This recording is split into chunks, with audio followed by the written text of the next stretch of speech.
Bem, irmãos e irmãs, hoje as leituras são mais sucintas, mas também serve para a gente fazer algumas reflexões para o nosso dia a dia, que reforça algumas coisas que eu já tenho falado há algum tempo. Primeiro, um ponto que eu sempre tenho dito é que existe um mistério no nosso serviço ao Evangelho. É difícil de explicar com palavras, né? Mas imaginem, hoje, se eu desisto de ser sacerdote, muitas almas que iriam ser salvas por mim se perderão. Porque Deus quer precisar de mim. Eu já disse também que essa responsabilidade não é só do sacerdote, é de todo batizado. Se vocês pararem de dar testemunho do Evangelho, muitas almas vão se perder por causa de vocês. Então veja que existe uma responsabilidade enorme para todo batizado. Claro que o sacerdote é mais cobrado e vai ter um julgamento mais rígido. Então esse é o primeiro ponto. Nós temos que evangelizar com a vida e, se preciso for, com palavras. Isso é um mandamento evangélico. E se nós não o fizermos, outros não o farão por nós. Por outro lado, aqui entra, por isso que é um mistério. Por outro lado, tudo depende de Deus. Nós não somos os protagonistas da evangelização. Deus quer precisar de nós, mas na verdade tudo depende dele. É difícil juntar essas duas, só com Deus para fazer isso. Uma prova disso é aqui. Nada mais, nada menos, quem está pregando é São Paulo, um dos maiores pregadores, ou o maior de toda a igreja. E olha o que diz o texto. Vamos ver as minúcias aqui, vamos analisar. No sábado saímos além da porta da cidade para um lugar junto ao rio, onde nos parecia haver oração. Sentados, começamos a falar com as mulheres que estavam aí reunidas. Essa é a parte nossa. Ele começou a evangelizar. Então ele começou a falar de Deus. Uma delas chamava-se Lídia. Era comerciante de púrpura da cidade de Tiatira. Lídia acreditava em Deus e escutava com atenção. Olha aqui o detalhe principal.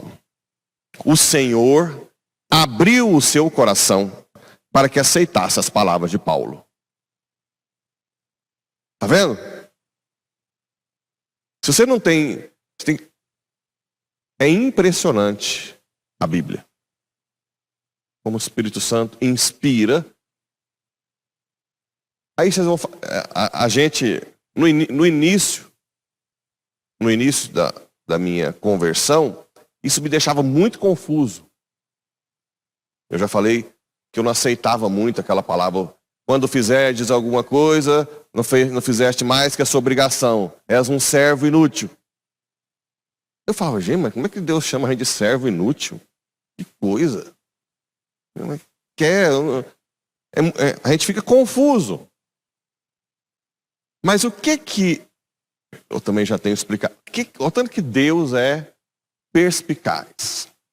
Ele quer e precisa da gente. Ele quis precisar de nós para evangelizar. Assim como ele quis precisar dos apóstolos. Mas ele não quis dar o peso total nas nossas costas. Consegue ver isso? Como assim? Ele sabe que o Pablo é miserável, pecador, limitado. Ele já sabe. Então, o que ele pensou? Se a responsabilidade da conversão, de tudo, estiver nas costas do Pablo, ele não vai aguentar. Porque quando ele tiver os erros dele, ele vai pensar, agora, uma homilia que eu fiz, falar uma coisa que foi mal interpretada, um monte de gente vai para o inferno, vai perder-se. Se eu fosse o protagonista da história. Olha o que muda então. Vamos supor que eu fale uma coisa ambígua na homilia. E depois as pessoas começam a falar, olha, aquilo foi mal interpretado. Ao invés de eu falar, ai meu Deus, agora todo mundo vai para o... Eu chego ali na capela e digo, Senhor, não sou mais que um servo inútil. Faça com que as minhas palavras ambíguas convertam mais. Pronto. Consegue entender? Eu não preciso mais ficar, meu Deus, batendo chicote. Porque eu quis evangelizar. A minha parte eu quis fazer. A minha intenção era de fazer.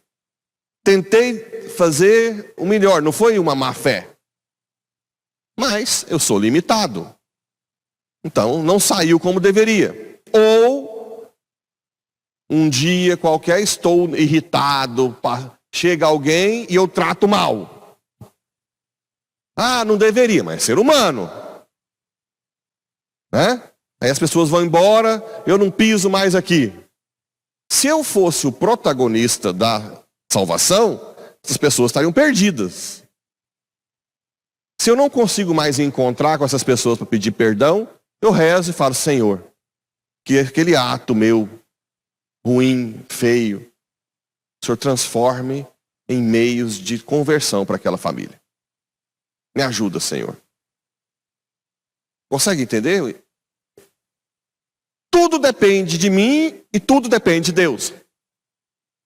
Eu preciso estar disponível, mas Deus tem que abrir o coração, Deus tem que fazer conversão. E outra coisa, isso aqui também serve para que não tenhamos pressa. Tudo tem o seu momento.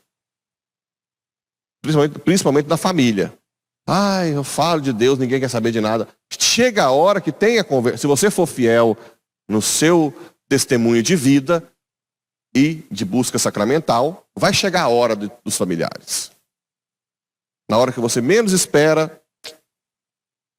E às vezes na família Deus gosta de usar a gente de fora, né? Às vezes fala a mesma coisinha que você falava, mas como é de fora, a pessoa aceita.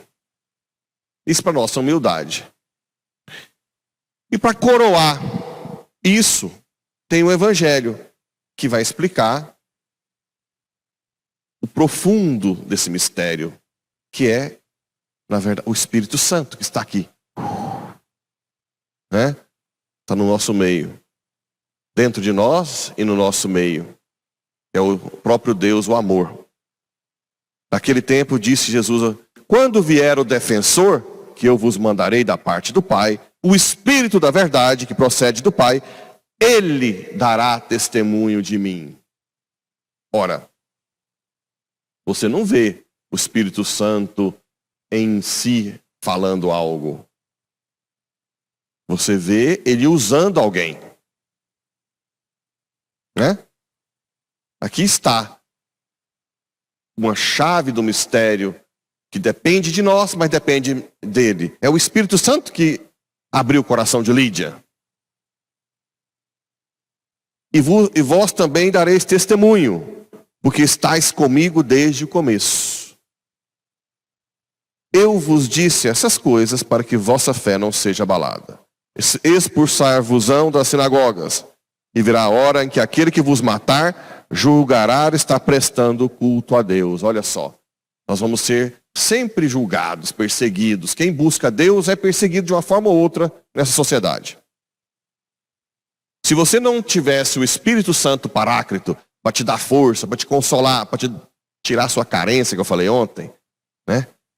Essa carência de ser, eu queria ser amado por todos, todo mundo dissesse que eu sou maravilhoso, mas parece que eu chego, né, na escola, a diretora me persegue, os professores tudo têm inveja, eu nunca fiz nada para ninguém. O simples fato de ser cristão gera uma batalha espiritual. Onde você estiver, o demônio vai instigar inveja, ciúme, perseguição. Talvez com vocês não aconteça isso, né? Agora agirão assim, porque não conheceram o Pai, nem a mim. Eu vos digo isto para que vos lembreis do que eu disse. Aqui também é aquilo que eu falei. A revelação da Trindade só foi possível por causa de Jesus. Quando Jesus disse a Filipe, por que queres ver o Pai? Se me vedes, vede o Pai. Agora ele fala o tempo inteiro, eu vou vos mandar o Paráclito, aquele que vai defender. Eu não posso ensinar tudo. Mandarei o Espírito Paráclito que vai ensinar todas as coisas. Aí forma a Trindade. Quem revelou a Trindade foi Cristo. A nossa razão não consegue chegar à conclusão racional que Deus são 3 pessoas. Só com a revelação de Cristo. Bem, isso é o que eu queria de reflexão central. Nós somos imprescindíveis na evangelização, mas não somos os protagonistas. Nós só temos que ser humildes diante de Deus e pedir que o Espírito Santo nos faça cada vez melhor. Então, quando você falhar, mesmo que você tenha boa intenção, calma. Senhor, que essa minha briga com meus filhos, que eu queria não ter brigado, faça meus filhos serem mais santos ainda. Tudo Deus tira um bem, desde que nós sejamos humildes, pequenos, como foram todos os santos. Ofertório.